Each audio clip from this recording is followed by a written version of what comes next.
Povo de Deus, estamos aqui para mais um programa, Espiritualidade, Caminho a Percorrer. Aliás, a espiritualidade é um caminho que devemos percorrer. Se nós não percorrermos, a vida anda, como se diz, né? E temos a alegria de termos aqui hoje o Padre Tiago, grande padre, um jovem padre, muito maduro, seus 11 anos de ordenado. Estivemos juntos trabalhando na paróquia São Francisco de Assis, em Jacareí. Ele é seminarista, foi uma riqueza muito grande, uma amizade muito grande. E ele está aqui. Ele assessorou a Pastoral de Juventude, nossa diocese. Atualmente está colaborando na paróquia Santa Cecília, em Jacareí. E ele foi para Roma estudar teologia espiritual. Olha que tema, hein? E fez uma especificação em formadores de formadores, né? Então é muito bacana mesmo a presença dele aqui. E hoje, é por isso esse tema, espiritualidade, a arte de formar-se, né? Para formar o outro. Seja bem-vindo, parabéns por tudo que você já viveu e vive entre nós. Muito obrigado pela sua presença. Muito bem, agradeço o convite ao Padre Ronildo e também toda a comunidade paroquial por partilhar, né, o conhecimento, mas ao mesmo tempo partilhar a amizade. E partilhar até que você viveu na pandemia também em Roma, hein? Sim, foi um momento bem delicado, bem exigente, porém superamos. Assim. Então tá, nós vamos passar esse programa partilhando para o crescimento pessoal e comunitário também. Isso é muito bom. Então desejo que Deus esteja nos orientando e nos animando nessa nossa conversa. Eu convido você para um silêncio para percebermos a ação presencial de Deus.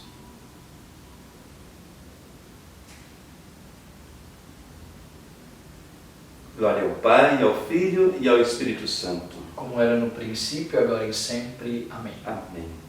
O tema que escolhemos para hoje, Padre Tiago, é a arte. É uma arte, né? Formar-se é uma arte, né? Terrível até, né? Exigente. Né? Muito bem. Pensar na temática da arte, logo a partir do convite, né? Me veio um livro de cabeceira que até sugiro para você, que possa lhe ajudar também nessa experiência educativa e ao mesmo tempo pedagógica, né? Porque quando a gente fala de arte, a gente pensa em critérios como a criatividade, né, a disposição e ao mesmo tempo elementos pedagógicos, né? Então eu logo de cara eu sugiro, né, a arte de formar-se de um grande jesuíta, João Batista Libânio, né? Então é um livro de cabeceira ao qual eu já li e já partilho com você também um pouco essa leitura e essa sugestão, né? E se prepare, porque o texto é forte. Sim, sim. Eu li e sei que é bem exigente, precisamos disso, né? Sim, sem dúvida nenhuma. E pensar na arte não somente a partir dos elementos teóricos, mas pensar também naquilo que diz respeito, né, ao desenvolvimento humano, né? Então quando a gente pensa dentro dessa realidade espiritual, sem dúvida nenhuma, que é colocar à disposição e ao mesmo tempo reconhecer dons, né, provindos de Deus, mas ao mesmo tempo o desenvolvimento da pessoa quando se coloca à disposição. O tema pode nos enganar, o tema é formar-se, como se eu tivesse a capacidade de ter a maturidade por si mesmo. Mas na verdade nós temos um mestre, né? Quem nos ensina é Cristo com a sua vida, mas a igreja, a humanidade e eu como pessoa livre e responsável preciso também tomar atitudes. Então daí é a arte de formar-se. Claro que não deixamos Cristo, nem Maria, nem a igreja de lado, nossos pais, a cultura, a sociedade, a interferência, né, de tudo. No entanto, eu preciso ser responsável por isso, né? Sim, sem dúvida nenhuma. E aí, quando a gente pensa dentro da pessoa humana, é fundamental trazermos as dimensões da pessoa, né? Então, formar-se envolve a questão do intelecto, né? Envolve a questão também biológica no seu desenvolvimento, né? Depois, sem dúvida nenhuma, que é a dimensão social, as nossas relações, e claro, a dimensão espiritual, que é uma das dimensões, dentre outras, do desenvolvimento humano. Então, quando a gente pensa numa formação específica, não está no contexto de colocar numa forma. Nós não estamos falando apenas em elementos teóricos, né?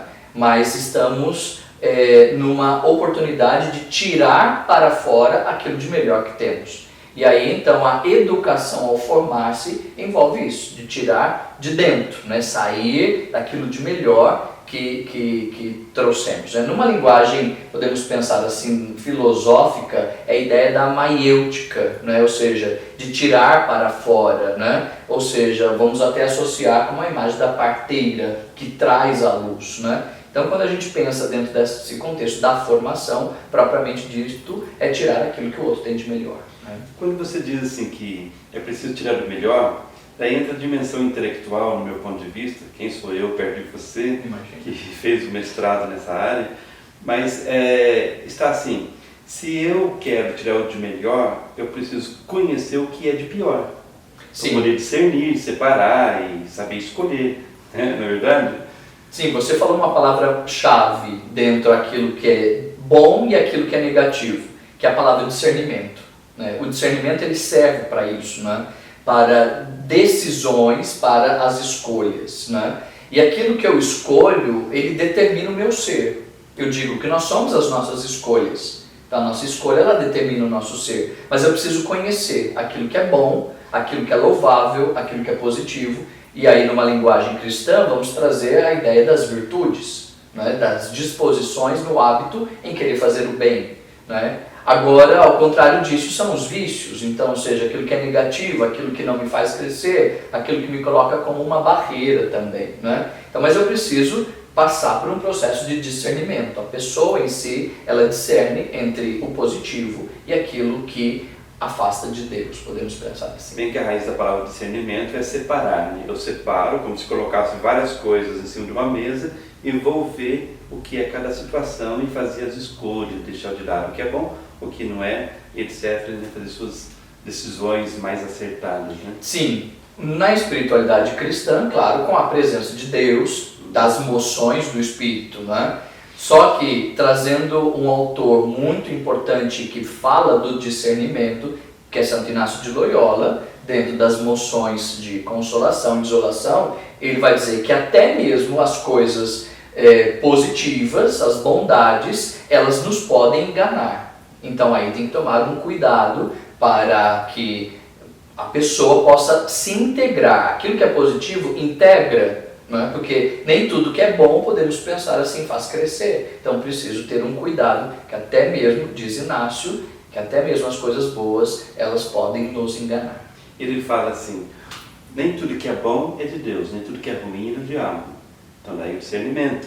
E é necessário então essa autoformar-se, não sei se está assim correto o português, é uma necessidade essencial para nós.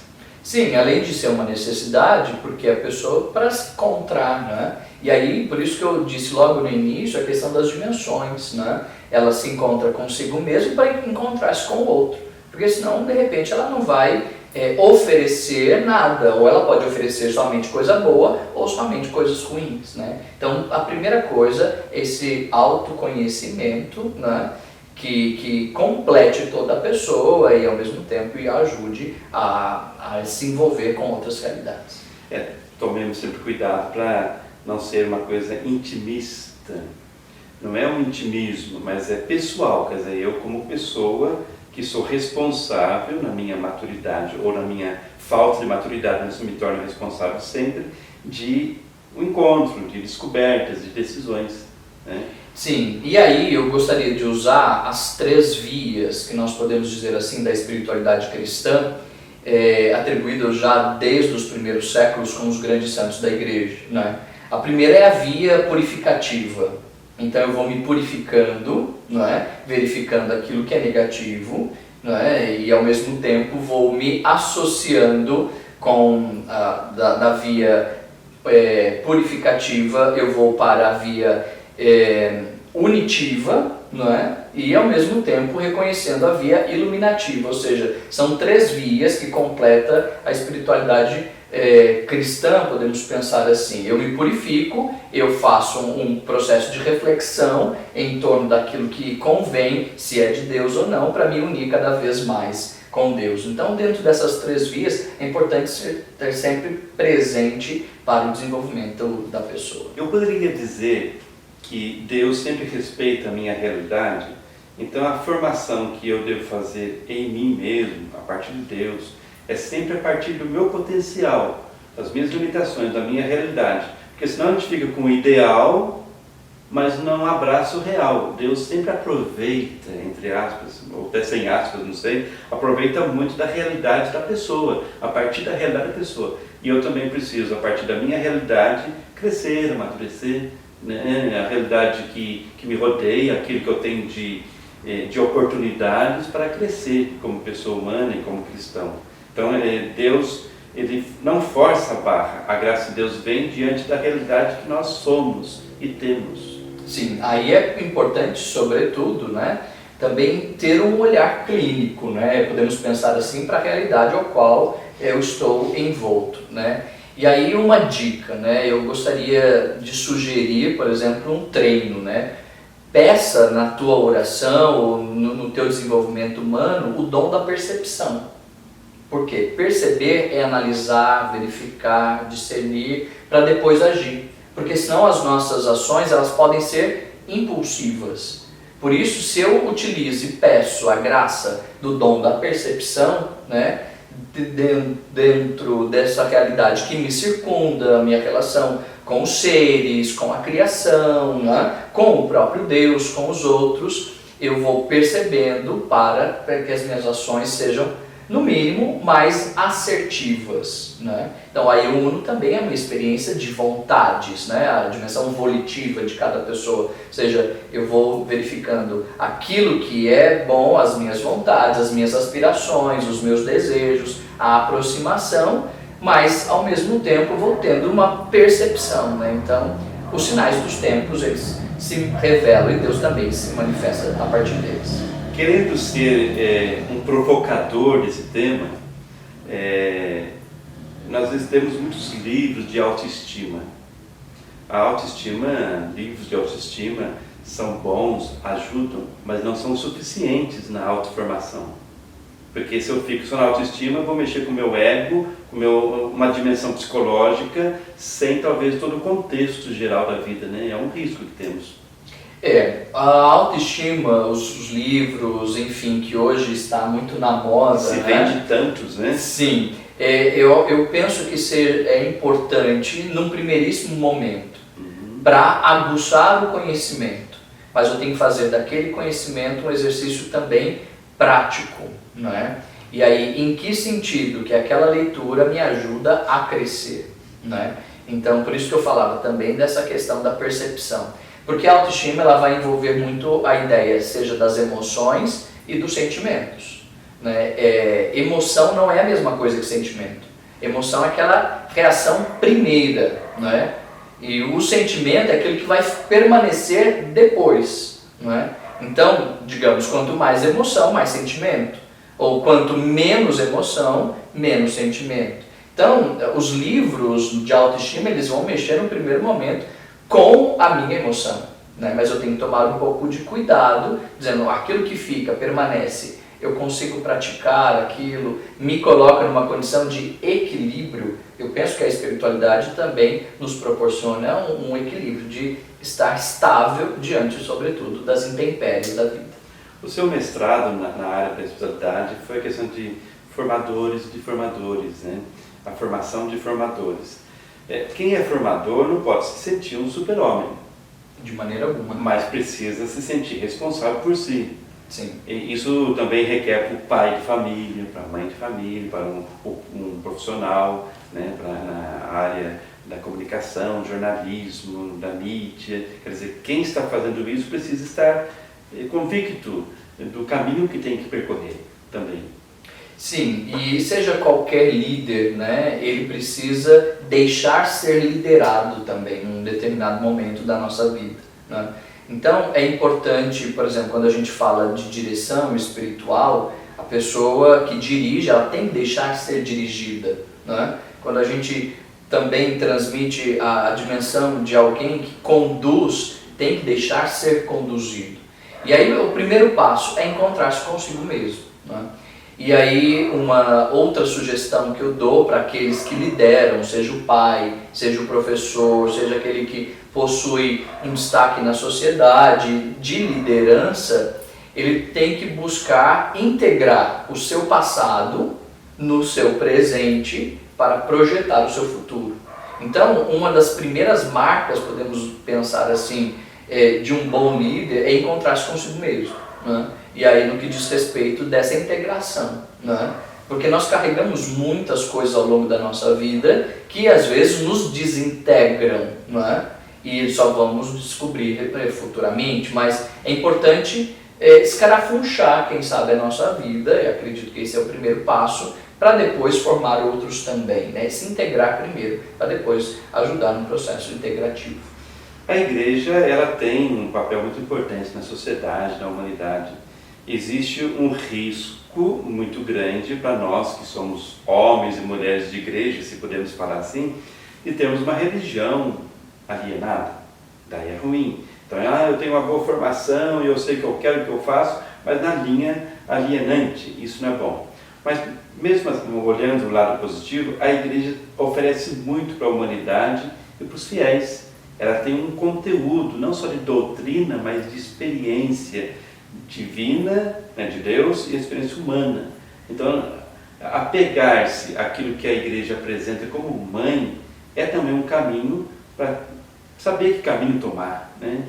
Sim, e aí a gente fala um pouco de referência, né, de testemunhas. Eu penso que hoje, sem dúvida nenhuma, falta um pouco na sociedade esse caráter referencial, né? E quando a gente diz, no que diz respeito, né, à dimensão eclesial, a igreja, ela é uma referência, né? As normas, as orientações, né, nos ajudam a crescer. É uma referência, então, ser testemunha e testemunho ao mesmo tempo, né? Dar testemunho daquilo que faz e, sem dúvida nenhuma, passar pelo mundo deixando rastros, né? Então, acredito que hoje é preciso buscar essas referências que nos ajudam a crescer. A formação pessoal não está só no intelecto, está também na experiência, nas dificuldades, nos desafios superados, a vida de comunidade, a vida de família, nos colocam na parede para dizer assim, ou você vai ou vai.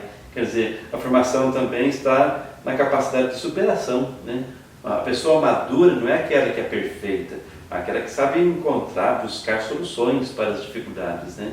Então, vida de comunidade e vida de família, como também no ambiente de trabalho, etc., e até na solidão quer dizer estar só e confrontar consigo mesmo, essa prática ajuda também um crescimento pessoal, né? A autoformação. Sim, por exemplo, você trouxe essa temática da solidão. Solidão não significa isolamento, né, ou fechamento, né? Solidão, acima de tudo, é encontrar-se, seja em ambientes propícios, como o silêncio, né? Hoje muitas pessoas têm medo do silêncio, né? Mas ao mesmo tempo, nesse encontrar-se, buscar oportunidades de crescimento, né? Então, quando nós observamos, seja as fragilidades, as dificuldades da vida, sem dúvida nenhuma que é preciso, aí eu volto numa ideia que o Papa Francisco tem na Evangelii Gaudium, que é preciso reconhecer, né, interpretar para depois agir, né? Então, em que momento eu encontro isso na vida? Vamos ler esses sinais, né? Eu dou nome, né? Nomear as situações é muito importante, como eu dizia, o isolamento, o silêncio, né? Eu dou nome àquilo, vivo aquilo, pois eu interpreto e ao mesmo tempo eu vou agir, né? Seja aceitando aquele momento ou seja rejeitando, né? Então a ação ela corresponde acima de tudo num olhar clínico, perceptivo, como dizia há pouco, e ao mesmo tempo que me ajuda a ser melhor. Então formar-se é na realidade da vida, é na realidade concreta da vida, mas tendo uma perspectiva além do que nós percebemos, né? Ir além é tão importante, né? Transcender-se, quem sabe, é a palavra mais correta. E quando se fala da perspectiva do reino, quer dizer, é a partir do reino. a partir da eternidade, não só a eternidade, mas da vida eterna, porque a eternidade só é pouco, né? Porque o inferno também é eterno. Então, a vida em Deus, que já está presente em nossa vida, que é na perspectiva cristã, humana, de um equilíbrio pessoal, de uma busca de superação, etc., e de percepção daquilo que interfere em minha vida, daquilo que eu deixo ser interferido. Né? E é importante a gente destacar que a formação não compreende apenas um momento da minha vida, né? Um contexto cronológico. Não, a formação é permanente, a formação é para sempre, não é? Claro que existem alguns picos, podemos dizer assim, de conhecimento que são mais profundos, mais intensos. Pegamos a fase infanto-juvenil, não é? Onde estamos mais aptos ou propícios para o contexto formativo, mas todo dia é dia de aprender, né? Claro que aí agora, olhando para a dimensão do reino, nós temos uma referência, que é o próprio Cristo, né? Faz lembrar uma figura, uma frase, um diálogo do Facebook. É assim, duas pessoas conversando. Uma pessoa fala para outra, os dois assim, olhando nas costas deles, né? Essas duas pessoas. Um fala assim, olha, se eu tivesse a maturidade que eu tenho hoje, não teria feito tanta besteira na minha vida. O outro responde, se você não tivesse feito besteira na sua vida, você não teria maturidade de hoje. Então é tudo um complexo, como você diz, né? Não é do momento, é todo um contexto em que eu devo me perceber nesse contexto. Então, quando a gente pensa dentro desse aspecto da maturidade, né, das experiências vividas, é importante a gente associar com a formação da consciência, né? Ou seja, tudo aquilo que nós vamos vivenciando, tudo aquilo que nós vamos se desenvolvendo, é importante salientar sobretudo a minha consciência, formar a consciência, seja moral dos nossos atos, das nossas ações, mas também a nossa consciência no que diz respeito a uma dimensão afetiva, não é? A dimensão psicológica, podemos pensar assim, que há pouco eu dizia sobre emoções e sentimentos, mas tem uma gama também de elementos que compõem, ajudam a formar a nossa consciência, mas dentro de uma formação cristã, da formação da consciência cristã, é a referência que é o Cristo, ao qual temos os seus valores, as suas virtudes, que nos ajudam a ser, sem dúvida nenhuma, que esse marco, essa referência para o nosso desenvolvimento humano. Você falou há pouco tempo sobre a questão da realidade da vida, etc. Eu coloco no contexto cristão, humano cristão, o pecado. O pecado é uma realidade de negação da minha limitação, eu deixei me levar também por circunstâncias externas, mas foi uma decisão minha. No entanto, quando eu peco, falando até do exemplo que eu dei da questão da experiência do passado, eu não devo me fazer também como vítima, um vitimismo, né? Eu começar a diminuir o meu potencial, porque Deus, com a sua graça, me eleva sempre. Então, quando eu agi mal, agi contrário à minha consciência, hoje eu posso retomar, eu posso reconstruir meu caminho a partir de Cristo, a partir da graça, a partir também da minha responsabilidade, né? Então, eu estar voltado para a minha realidade e sabendo que eu devo encontrar e buscar mais, né? Sim, aí um ponto fundamental dentro desse aspecto em relação ao pecado e ao voltar à graça é o arrependimento, não é? Então tem que estar arrependido daquilo que foi cometido, porque o pecado, na verdade, ele rompe as relações. Então nós não podemos dizer assim, diante de uma situação fata ou realizada, né, seja feita por aquele quem o fez ou até mesmo sofreu alguma consequência, não estamos dizendo que aquela situação a pessoa já não presta, não é isso, né? É um ponto da tua vida, então rompeu a relação, né? E essa relação que ela precisa ser restabelecida, né? Seja com Deus, seja consigo ou com o outro, mas brotou o arrependimento. No retiro espiritual de Santo Inácio, ele apresenta na primeira semana sobre o pecado. Mas Santo Inácio fala assim, você é um pecador perdoado. Então, quer dizer, você vai viver a vida nova a partir do perdão, mesmo sendo pecador. Um pecador perdoado. Então, reconhecer a limitação e o erro, estamos na esfera religiosa, espiritual, é importante para que eu recomece. Até eu costumo falar assim, existe situações que eu vivi no passado que interferiram na minha vida, até hoje. Mas aquilo que eu vivi no passado que interferiu não deve definir o meu presente e o meu futuro. Eu tenho que ter uma capacidade, chama-se até de resiliência, né? A resiliência pessoal, para que eu não deixe definir a minha vida, mesmo que tenha interferido o que eu vivi. Por isso eu dizia há pouco que era reconciliar-se com o passado para projetar o futuro, porque senão, sem dúvida nenhuma, que a gente fica preso a um fato, a um momento e a gente não cresce, né? Então é fundamental essa reconciliação e ao mesmo tempo possibilitar com a graça, porque é graça de Deus, né? E a partir do momento que eu me aproximo dela, eu me desenvolvo, né? Eu tenho para mim que um grande desafio é a vida conjugal, que às vezes você está namorando, depois faz todo um prospecto sobre isso e de repente vê que a realidade é um pouco diferente do ideal que se tem, mas não só na vida conjugal, como também familiar, profissional, como igreja, nós como padre. Onde está o cerne da questão de que mesmo que o outro não consiga fazer o caminho, eu devo fazer o meu caminho de amadurecimento. No casamento, o outro tem uma imaturidade, eu tenho uns passos mais lentos, mas onde eu devo me colocar para também eu estar vivendo o meu encontro, a minha formação pessoal e ainda ajudar o outro. Aí pensar a temática no que diz respeito à identidade, né?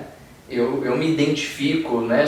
E a partir disso me realizo, né? Então, seja qualquer vocação, ela envolve, dentro desse aspecto, da própria identificação, da identidade com aquilo que eu me coloquei à disposição a ser feliz, né? Dentro dessa realidade que nós atribuímos como vocação, né?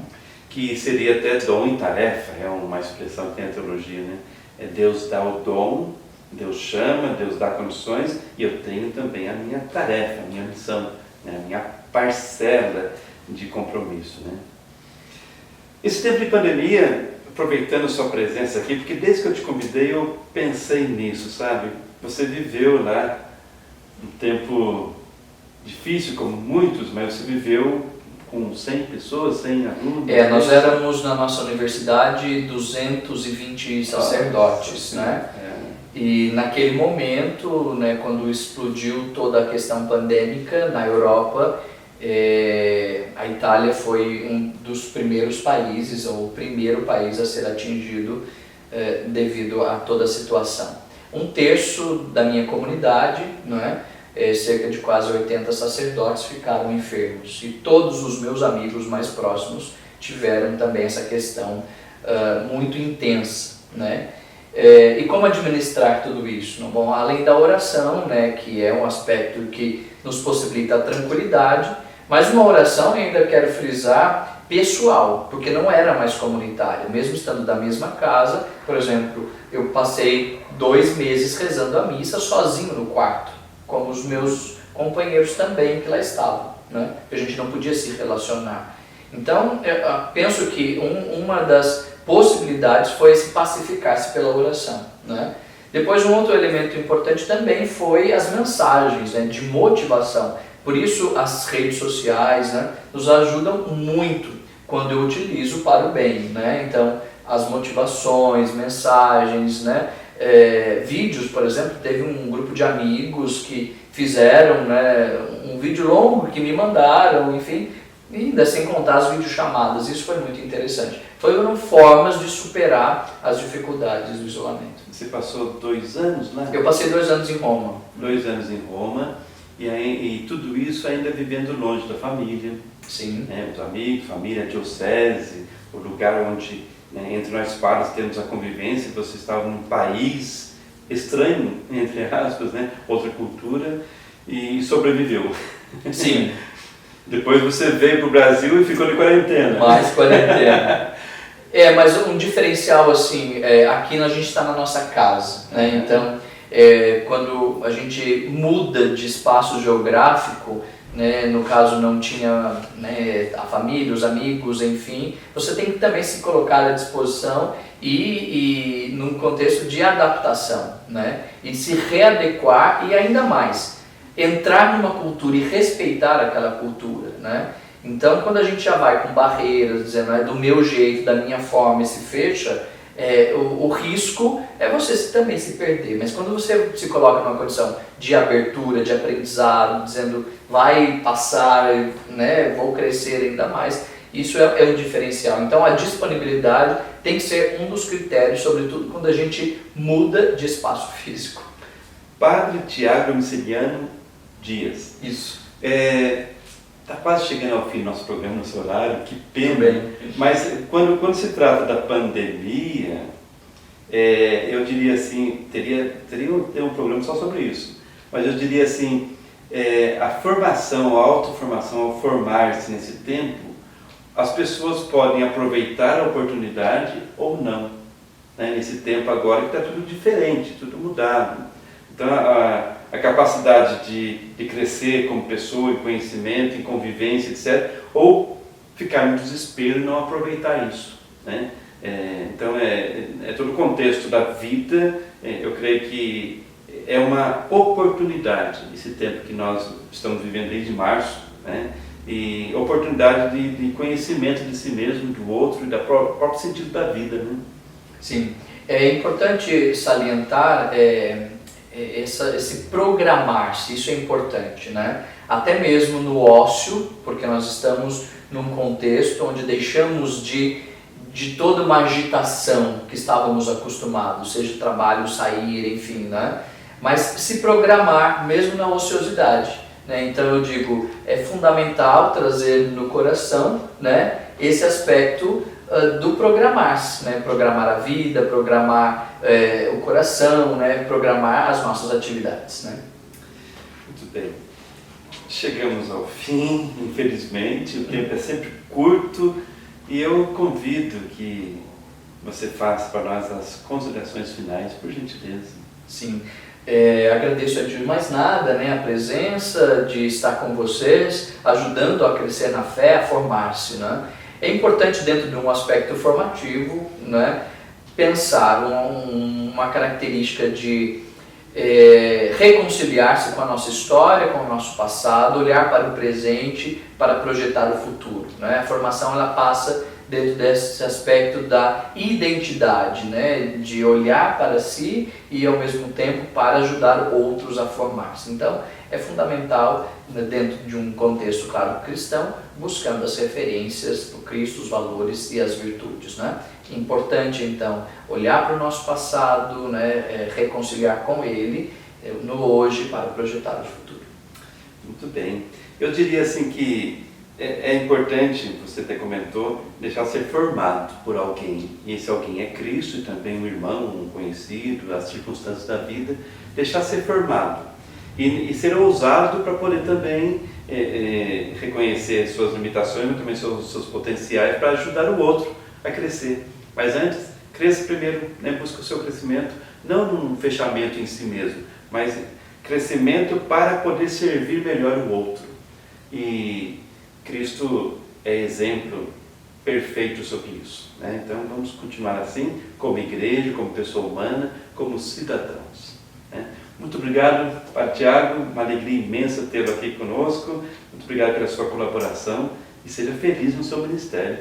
Tá bom? Bem, agradeço, obrigado. Eu convido para abençoar esse povo querido de Deus. Muito bem, e acolhemos a bênção de envio, de missão e ao mesmo tempo de graça deste tempo que estamos vivendo. O Senhor esteja convosco. Ele está no meio de nós. Desça sobre vós, sobre a vossa vida, sonhos e projetos, a bênção do Deus Todo-Poderoso, Pai, Filho e Espírito Santo. Amém. Amém. E até semana que vem. E assista os programas que nós já tivemos aí gravados. Cada programa um tema especial na linha da espiritualidade. Muita paz.